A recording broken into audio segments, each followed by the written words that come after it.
I'm so happy to see you all. So I'm a youth minister. Some of my core members actually are here. Where's Sarah? Everybody wave at Sarah. And Maggie's out in the hallway, and we were just saying, like, it doesn't stink in this room, because boys are kind of stinky. Don't tell them I said that, though, okay? All right, let's talk about anxiety, okay? What I want you guys to do is shut your eyes for a second. And I want you to imagine yourself on a boat in the middle of the ocean, and the waves are crashing. And then the waves start to pick up, and you feel the wind hitting you stronger and stronger, and the boat's like doing that rocking thing, and you're starting to feel nauseous, and you're like, oh my gosh, something's gonna happen. And he got up and rebuked the wind and said to the waves, quiet, be still. Then the wind died down, and it was completely calm. He said to his disciples, why are you so afraid? Do you still have no faith? Okay, you can open your eyes. There is a picture of Jesus that's supposed to go up, but it's not working. That's okay, we can do without slides. I'll keep talking. Okay, so I had a friend of mine, a very wise person one time, said, don't worry, it's such a waste of energy. Have you guys ever heard that? Don't worry, it's such a waste of energy. And I'm like, well, that's nice, but I have to anticipate every possible outcome of what's going to happen, because what if this happens or this happens or this happens, and I have to be prepared and guard my heart because, oh my gosh, like I need to be prepared for all things. Did I make you anxious just saying that sentence? I got kind of anxious. We worry, right? Because we anticipate and we want to protect our hearts, and so we like jump ahead in our minds, right? We do that a lot. I imagine you've all experienced that at one point or another. So there was this one time, I know you girls can relate. I sent a text message to my crush, and he didn't respond for a really long time. And like hours, right? Which felt like days, and I'm sure he hates me, and I probably said something stupid. Let me read it again for the 50th time. And I think I should have put a question mark instead of a period, and should have put an emoji with a smiley face. I'm not really sure. Oh my gosh, like, I think I was just asking him like if there was an event going on that night, and I was like super stressed out about it, and eventually he responded, and we're still good friends to this day. But the point of that story is we go there, right? In our minds, like, oh my gosh, he hates me. Why would I jump to those conclusions because he didn't respond right away, okay? So we do that, we like jump ahead, get anxious. You're all smiling because I know you can relate. This has happened to a lot of us, right? Any drivers out there? Some of you high schoolers driving yet? I know the adults, you can relate to this, right? You're driving and you're on the freeway and it's going really fast, and all of a sudden you start to slow down and you're like, oh no, traffic jam. I get like really claustrophobic and anxious when that happens. So I'm like, I can't move, I can't get off the freeway, and what am I gonna do? So there was this one time I was going to a wedding, and I'm kind of a last minute person, so I didn't judge how much time to get ready, how much time to get in the car, and give myself the time to like get all the way to Jackson. So I'm in the car, and of course, like happy, you know, I'm in my red dress and I know I look really good, and I'm driving, and all of a sudden traffic starts to slow down, and I'm like, I'm gonna be really late for this wedding, and the GPS is like estimated time keeps changing, and I'm like, well, I can feel it right now actually. Do you guys get like the tight chest and like the breathing? I'm like probably breathing heavily right now as I'm talking to you guys, and I'm like breathing heavy, and I'm gonna be late, and I imagine like this whole movie flashes in front of my mind. Like I'm gonna walk in late, and they're gonna hear my little click, click, click, click, click, and the bride, and everyone's gonna turn around, and why is the girl and why am I wearing red? Everybody's noticing. I'm like making up this whole scene in my head, and I'm still like an hour away. And of course I get to the wedding, no one knew I was late. I just snuck in the back. But we do this, right? We like anticipate and get worried and do these like crazy scenarios in our head. So you guys know Martha and Mary, right? From the gospel. I just want to say that I think Martha gets a bad rap. I'm just going to say she is super sassy, and she comes up to the Lord and says things that you're like, I can't believe she said that. So Jesus is at Martha and Mary's house. And what's going on there?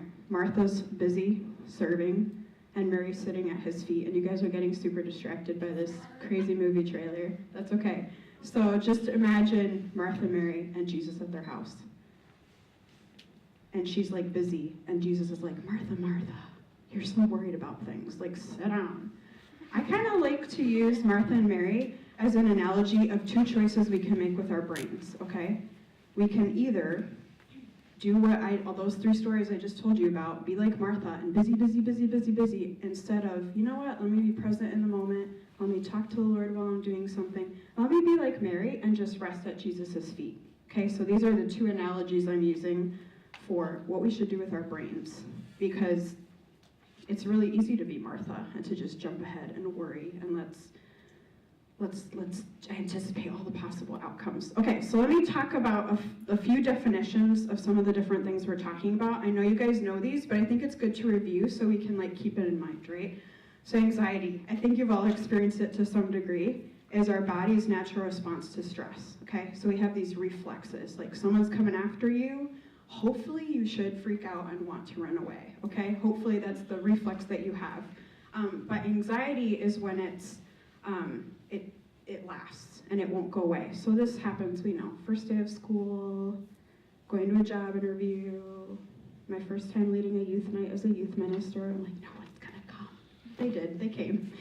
All right, so symptoms include stress that's out of proportion, worry, restlessness, whole body fatigue, sweating. We all experience it differently, right? In our mind, you have the racing, unwanted thoughts, like overthinking, like I can't shut it off, like make it stop. Oh my gosh, make it stop.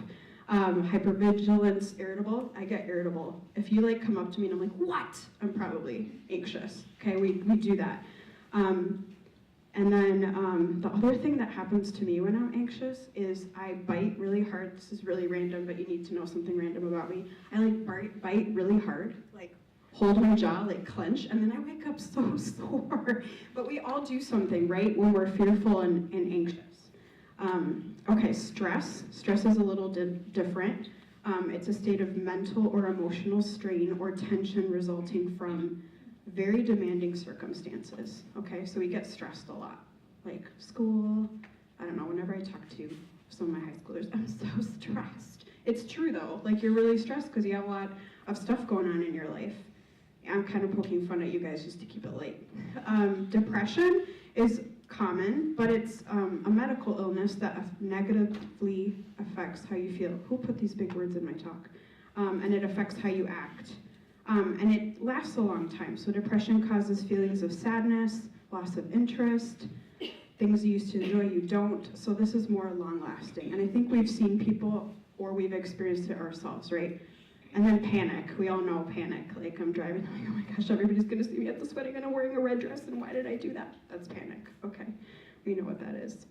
Okay, so having said all of these things that you're like, why is she like reminding us how horrible this is because I have really good news, like really, really good news.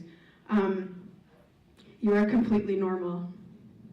You are completely normal. We all experience anxiety to some degree or another. Every single woman. I experience anxiety still sometimes. I experience anxiety, I'm trying to think, I think it happened recently. Yes, yesterday at Edge. Like, is there enough food? Oh my gosh, I'm gonna starve these children, they're gonna fire me. It's ridiculous. Like, we just jump to these conclusions, right? So this is normal.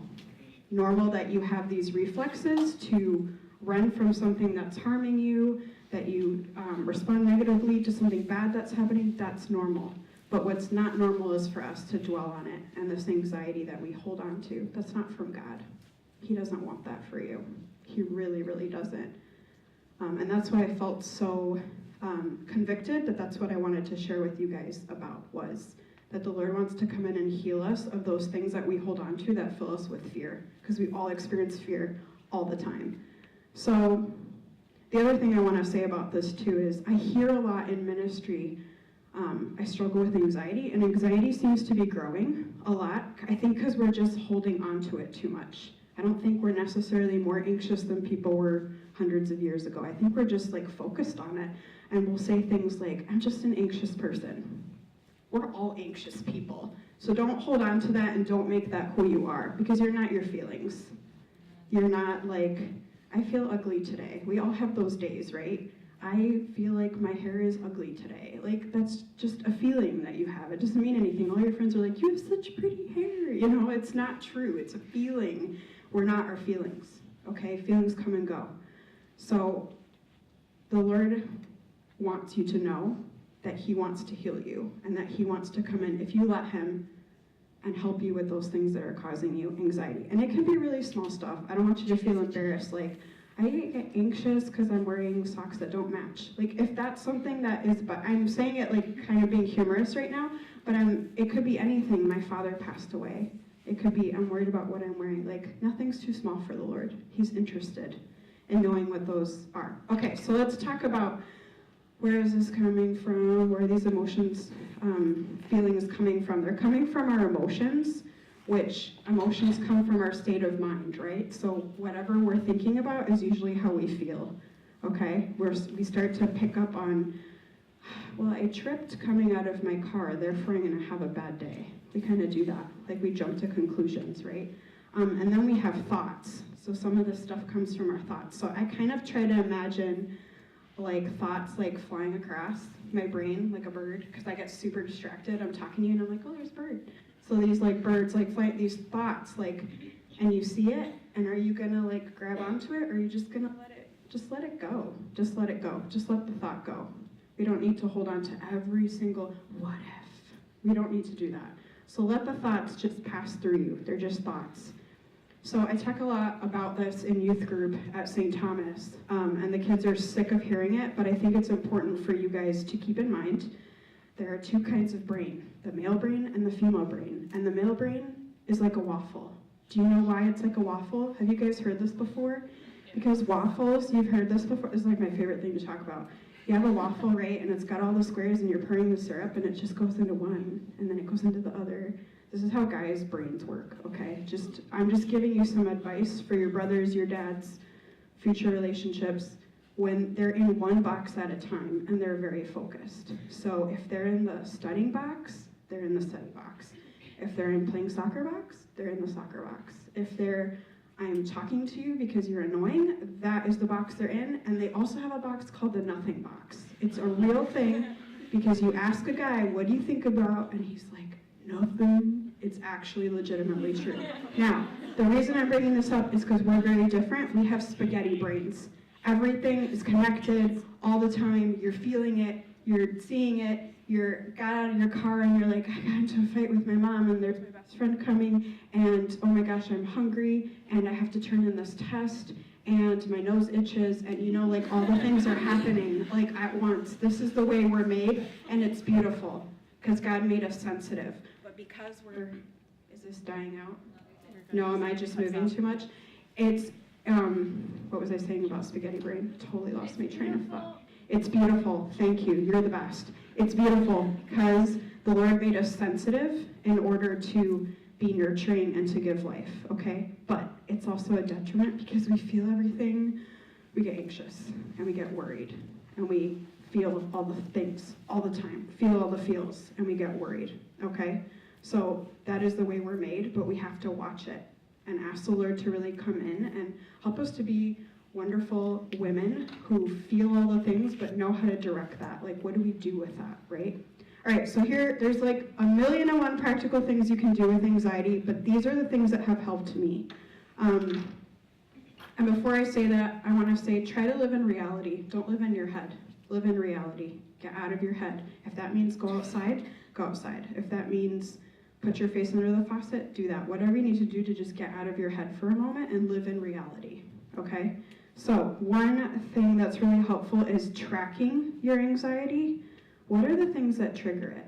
Is it something somebody says? Is it driving? For me, it kind of is driving. Getting in the car, does that trigger it? Keep track of what it is. What is causing you to freak out?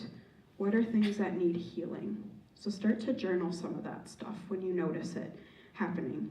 The other big one is discipline of mind. This is hard, but as I said, the thoughts flying by, learn to control them. Learn to, we always say like, stop thinking about it, stop thinking about it. Start thinking about something else to get your mind off of the thing that's bothering you. If you guys learn discipline in high school, I will tell you, it's going to change your life. I did not learn this until I hit 30 years old, okay? I've only known how to discipline my thoughts for a couple years, and it really has been beneficial to me to be like, I don't need to think about that right now, or let me write that down, and I'll talk about that next time I see Debbie Herbeck, and I'll ask her advice, or I'm going to write this down in my spiritual director, or you know what, I'm going to mention this to my friend. Like, put it off. Control your thoughts and put it off for a while.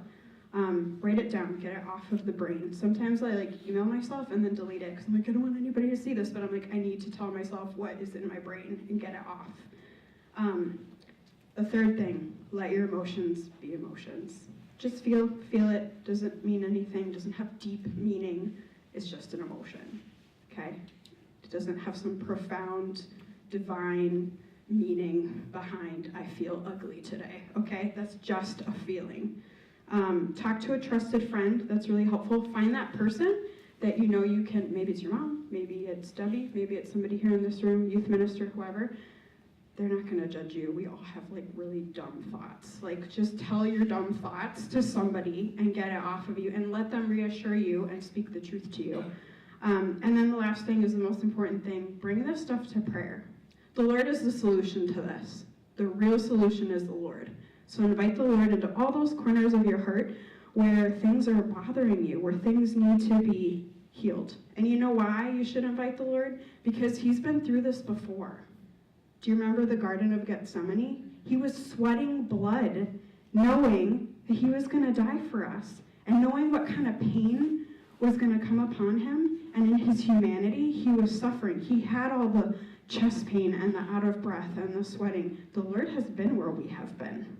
He's been there many, many times. You can ask him to come into it. He wants to be part of it. It's not ridiculous for him in any way. And he was betrayed by his apostles. He's seen everything that we're experiencing now. He's been through it himself. He was a teenager once, okay? He was a teenager once with whatever teenage boys go through. We're not going to go there. But just ask the Lord to come into that. Invite him in.